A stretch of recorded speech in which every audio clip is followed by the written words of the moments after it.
안녕하십니까. 저는 KB국민은행의 유비기업금융 자산관리에 지원하여 최종 합격한 임연수 대리입니다. 안녕하십니까. 저는 KB국민은행의 전역장교로 지원하여 최종 합격한 이지훈 대리입니다.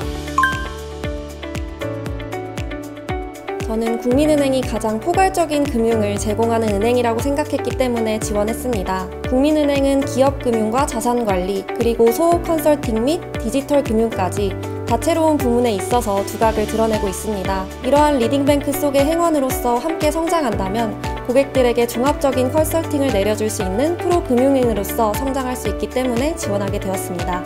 KB국민은행은 다양한 금융 서비스를 바탕으로 시중은행 최초 18회 그리고 10년 연속으로 국가 고객 만족도 1순위를 달성하였습니다. 이처럼 최고의 은행에서 최고의 금융 서비스를 바탕으로 고객의 삶을 보다 윤택하게 만들고자 지원하게 되었습니다.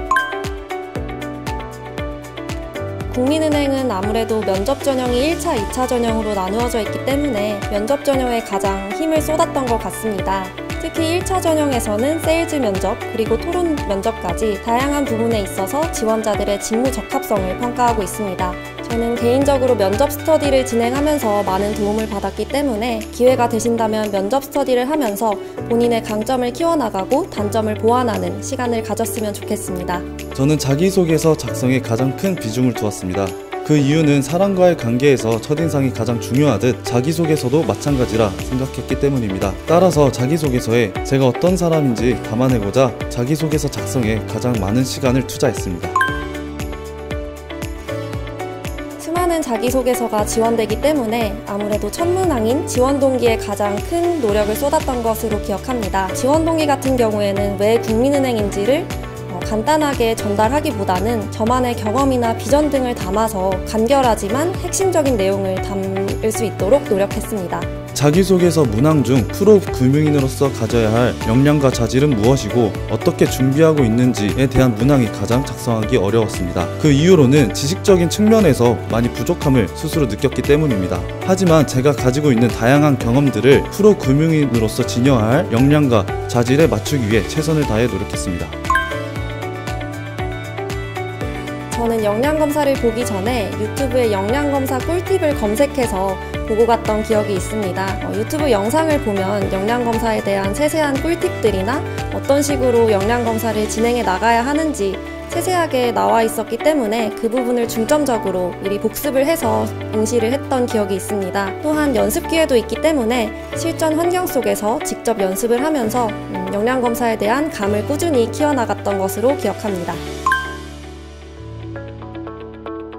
필기시험 같은 경우 5개월 정도 공부를 했습니다. NCS, 특히 은행의 필기시험 같은 경우는 빠른 시간 내에 문제들을 빠르게 푸는 것이 중요한 시험입니다. 따라서 제가 풀 수 있는 문제들과 없는 문제들을 선별해서 전략적으로 문제풀이를 하는 것에 집중했던 것 같습니다. 또한 NCS 같은 경우도 스터디를 진행하면서 굉장히 많이 늘었던 기억이 있기 때문에 또 스터디를 진행하면서 하시는 것도 추천드립니다.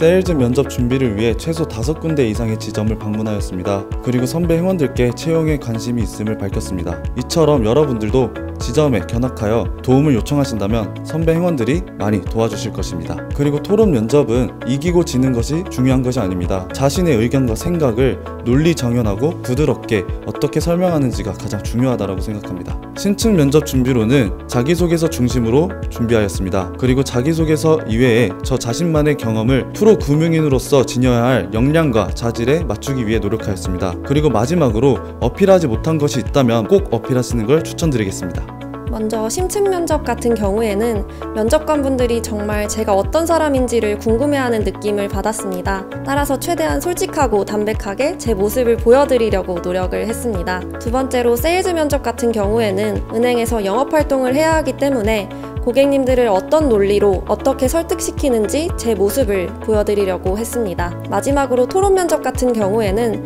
상대방의 입장에서 먼저 생각하고 상대방의 입장을 이해하는 마음으로 공격적이지 않은 말투로 임하는 것에 집중했습니다.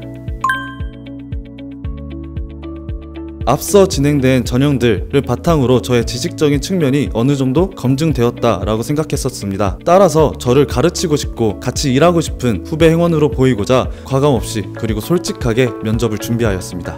최종 면접 같은 경우에는 굉장히 단시간 안에 끝나는 면접이었기 때문에 제 말의 핵심을 짧고 간결하게 담고 또 두갈식으로 답변하려고 노력했습니다.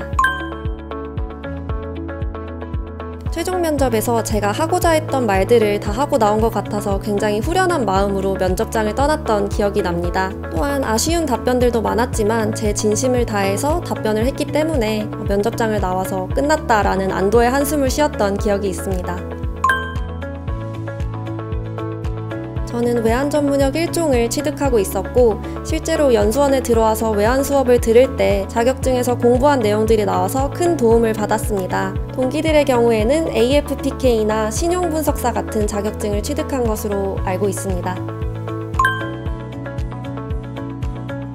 저는 공기업과 타 은행에서 인턴 경험을 한 번씩 했습니다. 개인적으로 은행에 인턴을 하면서 은행원의 꿈을 키워왔기 때문에 은행에서 인턴이나 서포터즈를 할 수 있는 기회가 있다면 꼭 하는 것을 추천드리고 있습니다.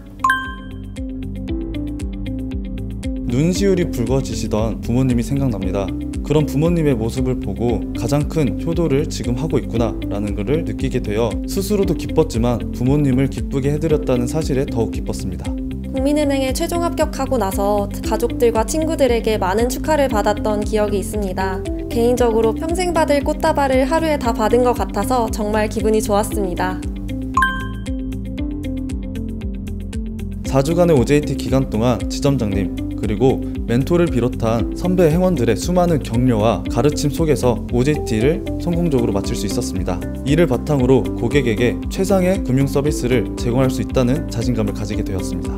이번에 특별히 4주간의 OJT 기간을 진행했는데 지점분들께서 굉장히 잘 챙겨주셔서 행복했던 기억만 남았던 것 같습니다. 특히 지점분들께서 잘 챙겨주시기도 했지만 고객님들을 직접 만나면서 실무 경험을 쌓을 수 있었습니다. 곧 정식 발령을 앞두고 있는데 4주간의 OJT 기간을 좋은 발판 삼아서 고객님들에게 더 좋은 서비스를 제공하는 은행원이 되고 싶습니다. 저는 기업 여신 전문가가 되고 싶습니다. 군생활 동안 쌓아 올린 저의 커뮤니케이션 능력을 바탕으로 실제 영업 현장에서 수많은 기업 고객분들에게 적절한 솔루션을 제공할 수 있는 기업 여신 전문가가 되고 싶기 때문입니다.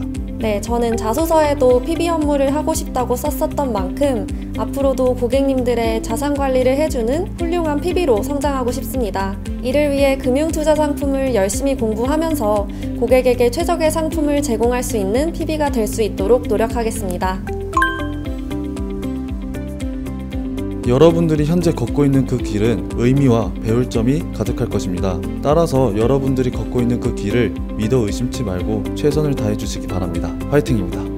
취업 준비 시절 겪으실 불안감을 잘 알고 있습니다. 하지만 이러한 불안감이 영원히 지속되는 것은 아니기 때문에 항상 나 스스로를 믿어주고 긍정적으로 생각한다면 분명히 좋은 결과가 있으실 겁니다. 화이팅입니다. 2025년 상반기 KB국민은행 채용 화이팅!